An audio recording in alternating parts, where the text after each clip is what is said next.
the much awaited Honda Elevate.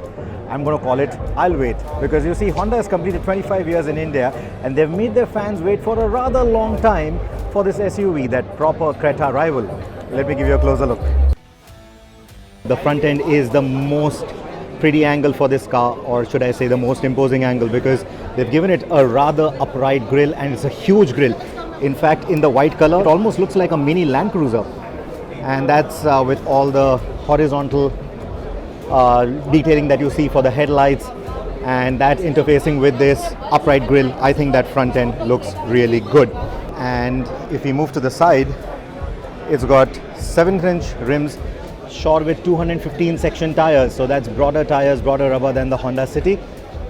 In terms of the cladding, you get the squared wheel arches, and the cladding is nice and thick, so that gives it that muscular SUV look. And if you look at the bonnet, it's pretty flat. It's a clamshell bonnet. It's pretty flat when you look at the angle, and then when you actually look on top of it, it's got some nice contouring on it.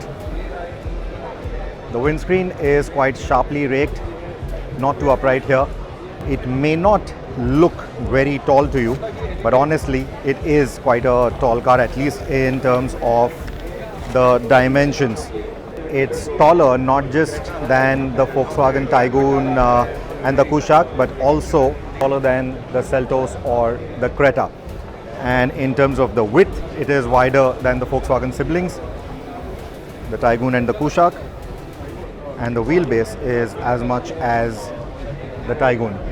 So you again get LED tail lights. You can see the design inspiration or the design language being very similar to the Honda City, or even the Amaze for that matter. And you see the IV Tech badging. I'm going to come to that in a bit. But here, what this hides is a 458-liter boot, which again is a pretty good number. That was a spare wheel, but this is the kind of boot space that you get. It's a little contoured here. The wheel arches are coming in, the wheel wells are sort of coming in, but I think overall it's pretty generous, the kind of space that they've given you. And here is your spare wheel. So that's the cabin. So you get this forward finish here. It's got a satin finish on top of it.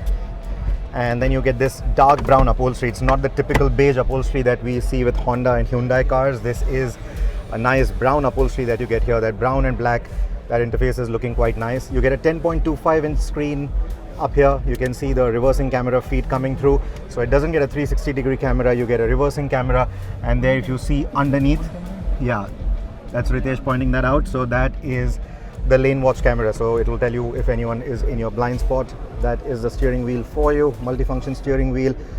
You also get a 7-inch multi-info display, and it's very much like what we've seen in the Honda City, where the speedometer needle is an analog needle and the rest of the display is TFT. So that similar configuration carries through. So 7-inch for that, 10.25-inch for this. You also get the Honda Connect tech with it. Up here you get the wireless charger, you get 2 USB-A ports. You also get a 12-volt socket here, 2 cup holders. This is the 6-speed manual. You get some more storage space here. These are the door pads, 1 big bottle and some space for knickknacks, more space for knickknacks here. You only get 2 headrests. These are very similar seats to what you get in the Honda City, but you only get 2 adjustable headrests. So the rear seat is only good enough for 2 adults and a kid. You see the IV Tech badge, you haven't seen a hybrid anywhere. That's because the hybrid is not yet launched. It will come at a later date. As of now, what you get is the 1.5-liter engine from the Honda City. It puts out 121 PS and 145 Newton meters of torque. And while Honda hasn't given out the figures yet, they claim that it will have best-in-class emissions and best-in-class fuel economy as well. Bookings open in July and the vehicle goes on sale in August. Deliveries will begin around that same time, around the festive season.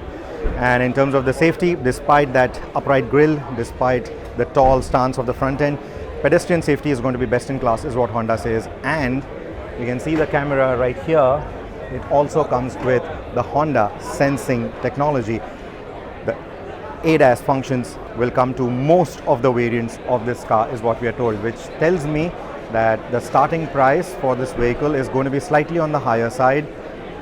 And knowing Honda, it's a premium vehicle, so it will have a premium positioning as well. So expect the pricing to be in the zone of the 1-liter engine variants of the Kushaq and the Taigun. It will be around that.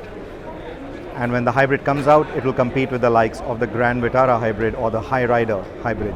Now this Elevate is a global model for Honda, which means that it will be produced in India, but it will be exported to other parts of the globe, right-hand as well as left-hand drive markets. And this will be followed by the hybrid, like I said, but there'll also be an EV variant that will come out at some point within the next 3 years is what they're saying.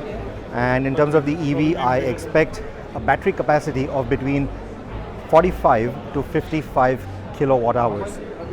Honda has sold 3.9 million vehicles in India in the last 25 years of their existence in our country, and most of it has come on the back of sedans: Accord, Civic, Honda City, of course, Amaze, and there has been the CR-V, of course, but CR-V, BR-V, WR-V, but this is going to be their first proper crossover, and they have big expectations from it, and I think this vehicle will deliver on most of those expectations.